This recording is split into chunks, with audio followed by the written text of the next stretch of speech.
Hi everyone and welcome. So tonight we're going to be talking about the PSAT, really why the test matters, how to interpret results, and exactly how this is going to help you prep for the PSAT, SAT, and how to get into college.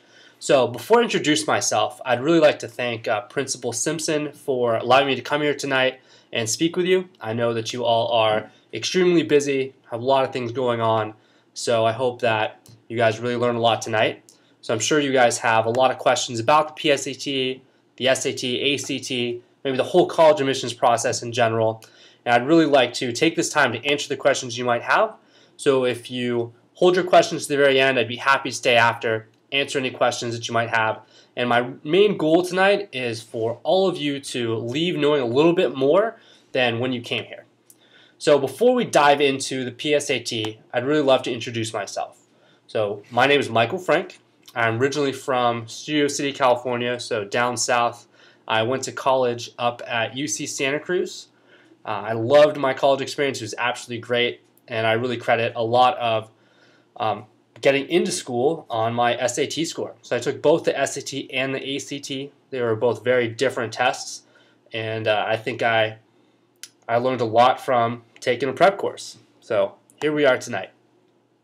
So we're going to talk about a couple things tonight. First, we're going to talk about standardized tests and how they fit into the overall category of college admissions.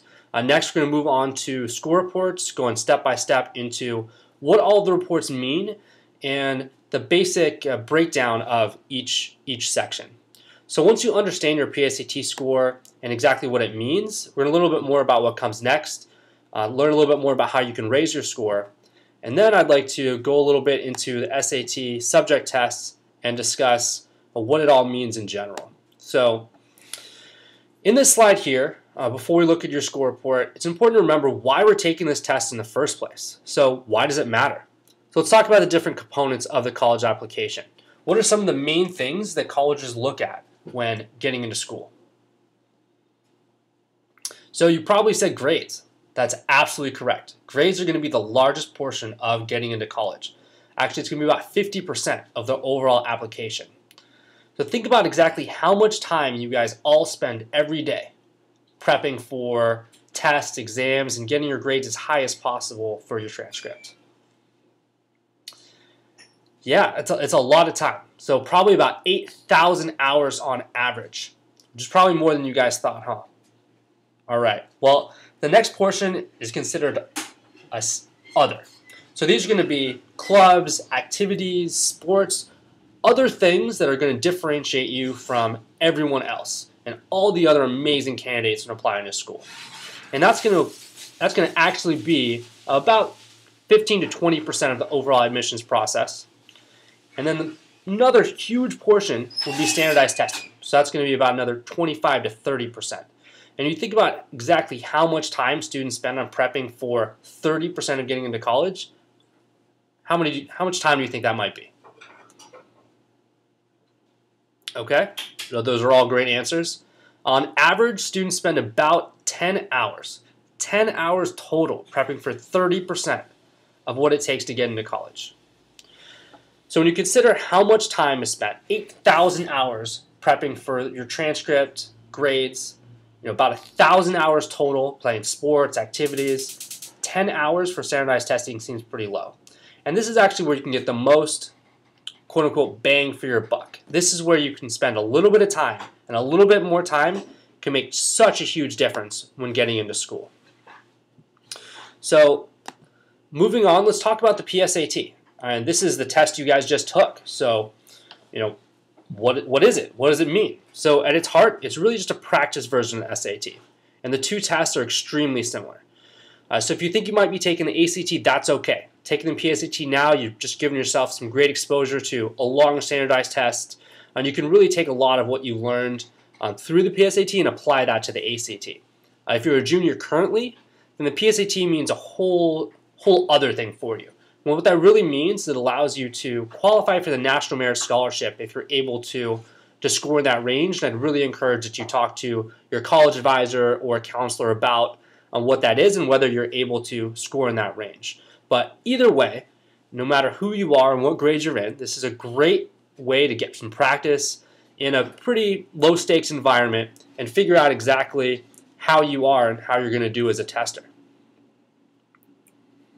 So let's see here. The PSAT. Let's talk about the format of this test as a whole. As you probably remember a couple months ago, this is a relatively long test. It's probably the longest test that you've taken in your entire life so far. It's about 2 hours and 10 minutes total. When's the last time that you did something for 2 hours and 10 minutes without taking a real long break? Maybe it was watching a movie. Maybe it was watching the entire trilogy of Lord of the Rings. Either way, it's a long time to spend and concentrate on one thing. If you felt yourself getting tired halfway through the test, that's pretty normal. These things are pretty grueling and excruciating. But one other thing to notice is that just like the SAT, the PSAT really switches between different section types often. So you might be doing some reading for a little bit, then you're moving on to writing, then you're doing math. These are all things that take a lot of time and a lot out of you. So it's good to get used to that and just get used to the testing environment as a whole.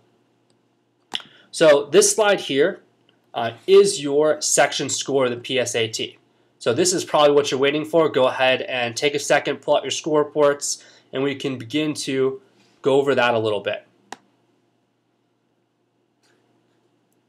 Okay, so across the top, you'll see your actual score on each section of the test. There are 3 total sections: reading, math, and writing. So you can earn anywhere from 20 to 80 points on each section. But there's a lot of useful information here too. Underneath each score, you'll see a score range, which is an indicator of the score you would expect if you took this test again with no additional preparation.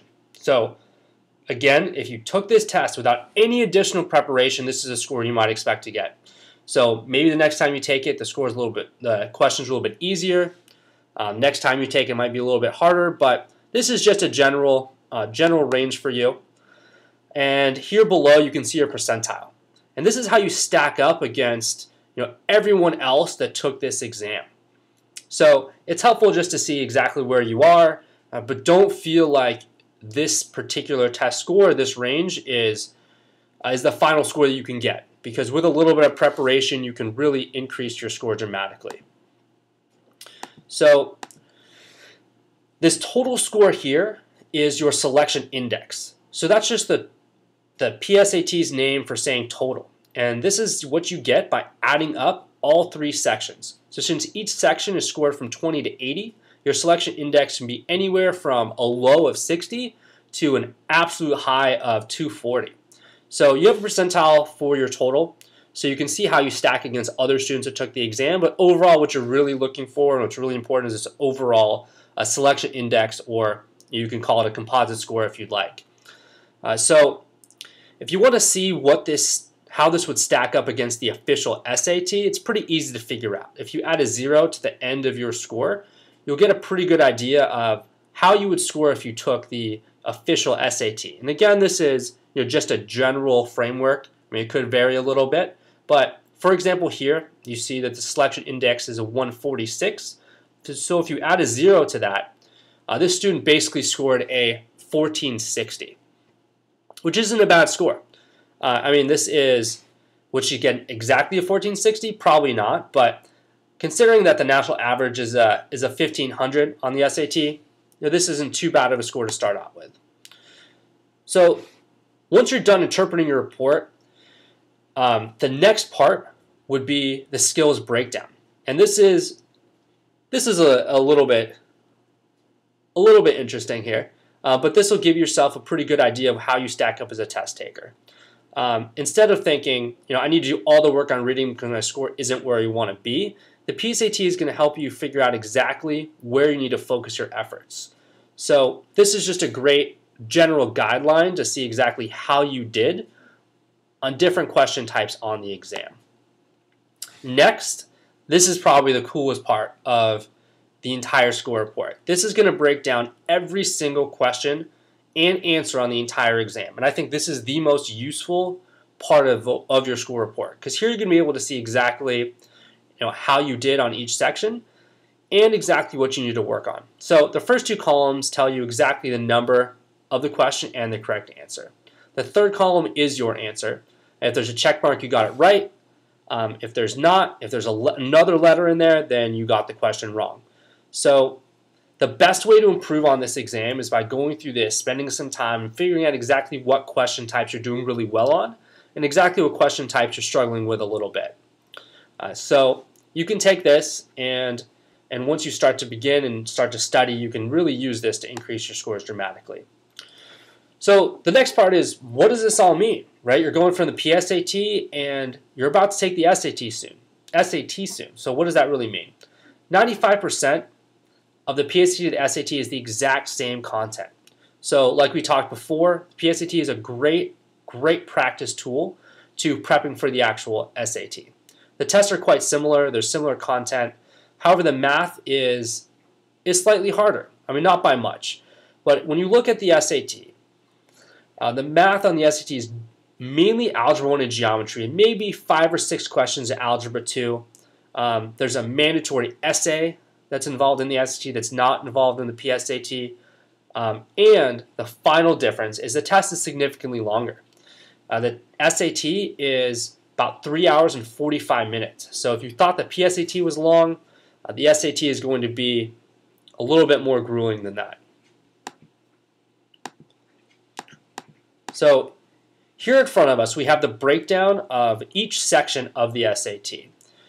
The SAT is represented a little bit more clearly here. So you see that the total time is 3 hours and 45 minutes. You'll see that there is 20 minutes of critical reading, 10 minutes of writing, 25 minutes of your essay, another 25 minutes of critical reading, 25 minutes of math, another 25 minutes of critical reading, another 25 minutes of math, 25 minutes of writing, and an experimental section. So all in all, this is a pretty long test. And it's going to make you jump back and forth between all the different sections. Now, like I just mentioned, there's 25 minutes of an experimental section, and you're not going to know what section that is. So you can't guess, can't figure it out. You're just going to have to take the entire test and do your best on every single section. So let's talk about how the SAT is scored. So overall, the SAT is pretty straightforward. Just like the PSAT, just like the PSAT is scaled between 20 and 80 on every section, the SAT is scaled between 200 and 800. And like I said previously in the presentation, the national average is 1,500, so roughly about 500 for each subject. So when you add that all up, you get your final score. Hopefully you scored pretty close to a 2,000 or above. I mean, that's what we're really shooting for here.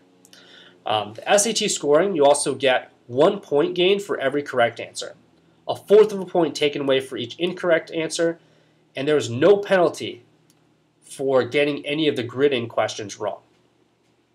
So you are never allowed to guess randomly on this test, ever. You really want to make educated guesses, and some of that strategy is going to really play in here. So let's go back. Are you allowed to randomly guess on every question? No. Never. So we want to make sure that we're making educated guesses because we want to make sure we have the best chance of getting all the questions right that we do know and educatedly figure out exactly which answer choices we can take away, and if we have to, then make a final guess. So let's move on to the ACT. So the ACT is a little bit different than the SAT. Here there are 4 sections: English, reading, math, and science, as well as an optional essay. But when they say optional, most schools recommend it, so you should absolutely do the essay. The essay is each section on the ACT is scaled from 1 to 36, and the national average is about a 21. So each portion of the SAT, for example, English, mainly deals with grammar and rhetorical devices. Reading deals with passages. Math is pretty straightforward. Mainly, it's a little bit harder than the SAT because it goes through trig, but it's a much more straightforward exam. One of the main advantages of the ACT is that you are not penalized for guessing. So if you absolutely don't know an answer, go ahead and guess. Of course, just like the SAT, we want to make sure we're making educated guesses, but you want to make sure that you answer every single question. So here we have a little breakdown of the PSAT versus the SAT versus the ACT. And it should give you a pretty good job of seeing exactly what the differences are between each test. So colleges don't require you to take both exams. You can take the SAT or the ACT. It's pretty much interchangeable. 80% of students will statistically score the same on both exams. So if you're in the 20% that does remarkably better on one exam versus another, then your choice is pretty clear. You want to make sure that you're taking the exams you can do better on. I mean, there are a lot of resources. My recommendation is to take a practice exam of each and see exactly how you do.